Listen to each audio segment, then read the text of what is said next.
All right, it is July 9th, 2024, and this is the bi-weekly libhal meeting. All right, for our agenda, we only got a few things, so it should be quite quick. First off, a DMA tutorial. I put together a DMA controller, DMA development guide. This kind of just goes into how you should go about developing your DMA. It's quite open-ended because DMAs can change between devices, but there's also a lot of consistency. It goes over the idea of how a DMA transfer is initiated, certain type of features that could be with a DMA that can happen over DMA, or like things that you can configure over DMA, such as stride length, which is how many segments of words should you skip before you transfer the next sample. This can be used for like PCM data, where if you have left and then you have 16 bits for left and 16 bits for right, you would want to grab the first 16 bits and then do a stride length of 1. Is it 1? Or is it times 2? It might be 2. Multiply by 2 to jump over by 2 in order to get to the next element, and you keep doing that over and over again. Some of them have like different multipliers or different like additions that you can do. Depends on the DMA. Some DMAs have circular mode. I know the STM32F103 has it, or the STM32F series has it. The LPC40 does not have a circular DMA, meaning that like when it hits the end of the transfer, it can't go back to the start, which is helpful if it had that. If it had that, we could basically have a circular buffer without needing to implement anything in software. It happens in hardware. And then burst size, but you can look into that later. Goes over channels, RAM blocks, and why putting transfers on different RAM blocks it can be helpful. And then it goes into what you would need to do in order to implement DMA. And it does this mostly through coding examples and kind of explaining the different parts of the code. And then can give you an idea about, this is basically a copy and paste from LPC40's DMA with a lot of the parts taken out in order to kind of leave, actually most of the parts are kind of in here. Yeah, most of the parts are in here. So it kind of gives you a full idea of things that you need to replace. But you could copy and paste this and then effectively do the same exact stuff in here. And it'll be relatively close to what you would see, what you would probably have to implement for your particular platform. Anything else in particular that I want to note? Oh yeah, I have not updated it to remove the atomic flag that's here, which is used as a spin lock, and I'm going to go into how this changes in the following code because I actually have this updated in the ARM family template library. And if you weren't here last week, we went over how we changed libhal-platform, the template for making platform libraries, to ARM MCU family. And I think, this uses a lock. Great, cool. So let's just kind of continue on real quick to the next thing. So now we have locks. So libhal now has platform agnostic lock interfaces.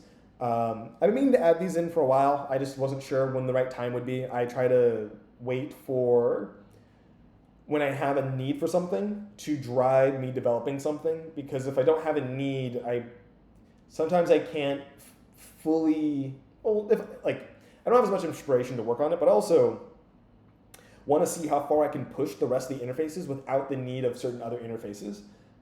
It's my way of trying to keep things simpler.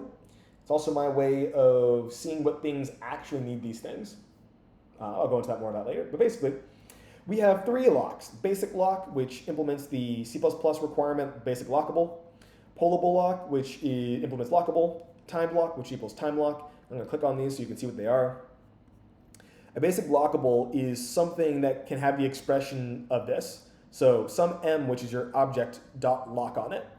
And the effect is that it blocks the current execution agent, process, whatever. And if an exception is thrown from it, no lock is acquired. So if this thing errors out for some reason and throws an exception, the assumption is that it did not take a lock.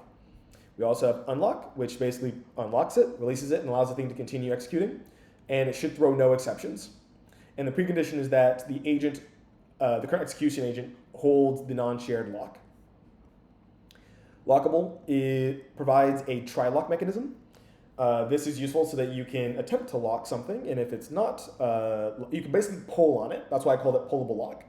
I didn't call it just how lock, just because that interferes with the with the function API .lock in ways that are kind of weird. So I decided just to go with pullable lock. And then time lock allows you to specify a relative time in the future that you can wait for. There is absolute time, which I do not support. So technically, I don't fully support time lockable. I need to add in a chrono time point object. And that part is, let me look at this a little bit. Yeah, we need to have a clock type along with a duration. And I don't like the idea of having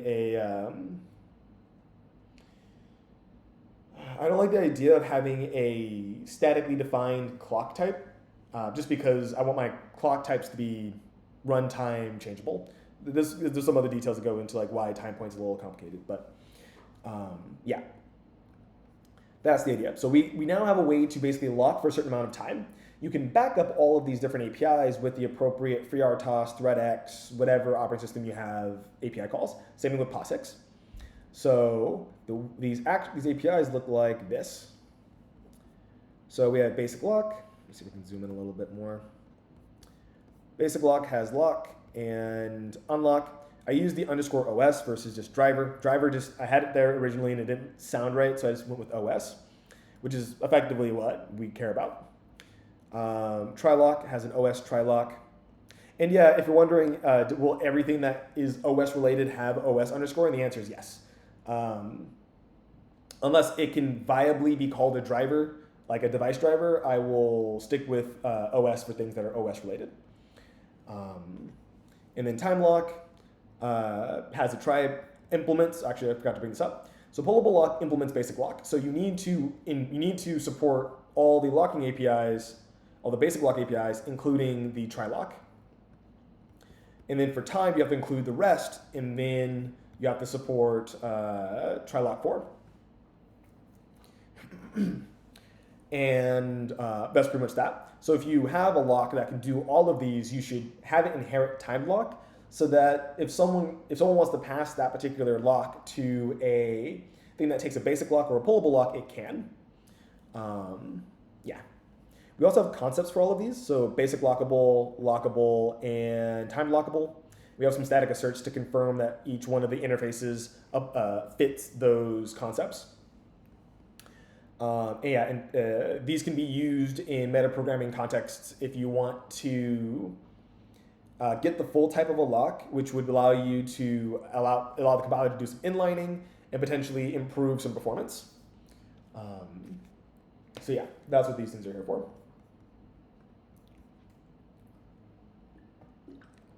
So why locks? Why now? So the goal was originally to protect DMA.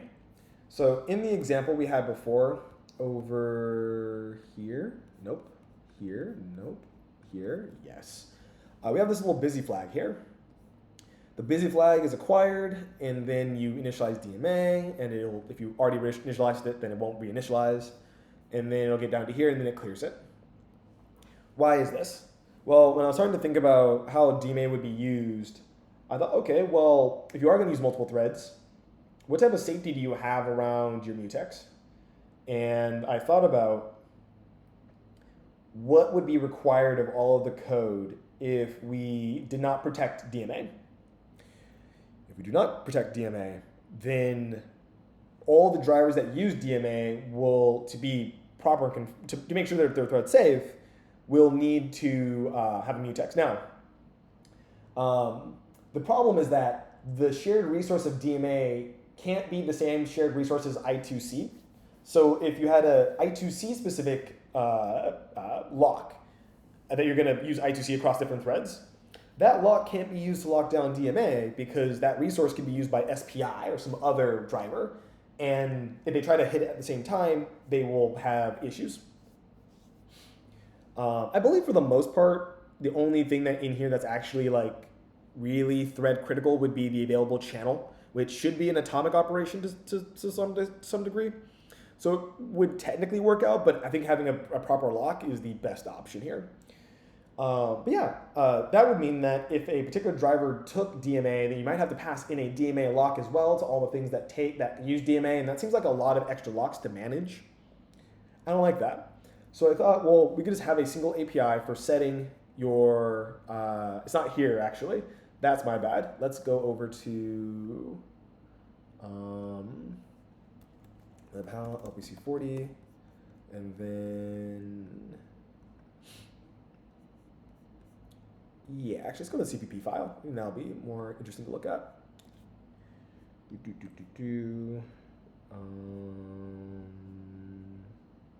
Am I crazy? Where? Oh, DMA. Here we go. Cool. Misclick DMA. So in here we have this basic lock pointer. We have I created this thing in libhal soft recently, which is the libhal soft atomic spin lock. It's what it is it's what it says on the tin. It's a spin lock. The idea is that the DMA will use the spin lock so that it's always thread safe, but it might not be always the most efficient, which I think is the better choice. I'd rather you burn more energy doing nothing, but still have your code be safe than it would be to be unsafe, in my opinion.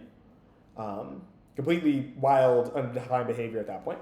So we have basic lock, we have a pointer to it, we take the DMA spin lock as its default value, and then when you set your DMA lock, you can pass in your own lock to it. That is another basic lock.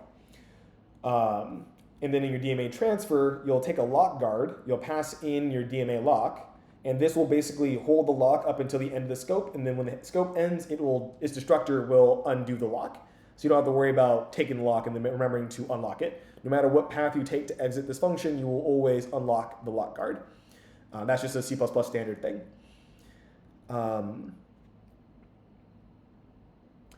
The thing that I wanted was I did not want every one of the other drivers to have to increase in size in order to hold a DMA lock. That sounds ridiculous. And I also don't even want any of the other drivers to even be thread safe by default, besides DMA itself. Just thinking about how the code will be written, I didn't want to have every single driver add more thread lock guard stuff everywhere. It's just extra code we don't need to deal with. We can put it at the central spot where it's most necessary, which is down here, and we won't need to put it everywhere else. Everything else can just use it and assume that it's thread safe, and that reduces the amount of code that we overall write. When it comes to individual interface implementations, like for I2C, SPI, UART should almost never be cross-thread, but let's assume that it is somehow for some reason. Yeah, if there is, then we'd have a wrapper for that. We'd create some sort of wrapper class that takes a mutex and locks all the different APIs that need to be locked. Actually, pretty much all of them should be locked. This way, you only have that one implementation for the wrapper class for everything that uses it, and then you're pretty much good to go. Unless you use template metaprogramming to create a new type to make it a little faster. That's an option, but we're not going to go there. So yeah, I think personally that DMA, since it's usually a single block, maybe it's a couple of them, but you can guard all of DMA with one lock, and I think that makes sense the most, so that no other drivers need to worry about it. But when it comes to peripheral drivers, I think that it makes the most sense to use like a I believe one of the things I want to have put into libhal soft, which would be really easy things to implement if anyone's interested in implementing these. Libhal soft could have a thread safe underscore I2C, and the APIs for that would just take an I2C, take a lock, maybe just a basic lock. Actually, no, actually it makes sense to take a timed lock for I2C, because when you do the transaction, you can take a p duration of how long you're supposed to wait. No, that could work. So no, there's ways to make that work. So that there's some design choice that kind of comes in with what's the lowest lock that makes sense for a particular interface. Maybe we can have multiple options that take different things. Who knows? But I think that having the wrapper interfaces, the wrapper classes, make more sense than to have each one of the different peripheral drivers take and then manage a lock. Having everyone have to manage the code for whether or not my code is thread safe sounds ridiculous when you could just have a central library to handle ensuring code safety or thread safety. And that's pretty much it.